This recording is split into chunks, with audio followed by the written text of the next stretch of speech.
ଭାଇ ଏଇଭଳିଆ ବର୍ଷା ପାଗରେ ବେଷ୍ଟ ଚିକେନ ସୁପ୍ ଆଉ କରାଟ କଲିଜା କଷା ଖାଇବାକୁ ଚାହୁଁଛନ୍ତି କି? ତାହେଲେ ଆସ। चलो भाई। ବର୍ତ୍ତମାନ ଚାଲିଛି କରାଟ କଲିଜା କଷା। ରାତିରେ ଖାଇବାକୁ ରୁଟି ସହିତ ଆଉ। ଦେଖି ଚିକେନ ର ଗୋଡ ଦେଖୁଛନ୍ତି ତ?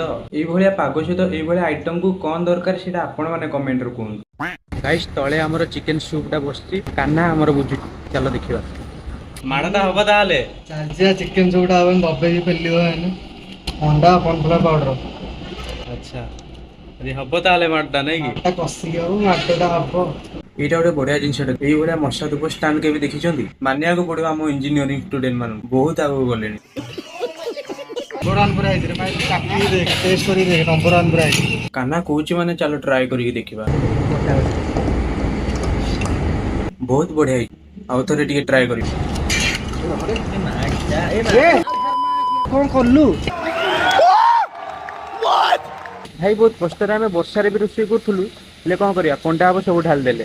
ଏବେ ଆମର ରେଡି ହେଇଗଲା ଚିକେନ ଗୋଡ ତା ସହିତ କଲିଜା କରାଟ କଷା। ଚାଲ ଏବେ ଟ୍ରାଏ କରିକି ଦେଖିବା କେମିତି କଣ ହେଇଛି।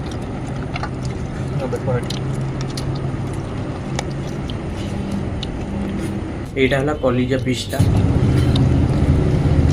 ଏଇଟା ଗୋଡ ପିସ୍ ଟା ଦେଖ।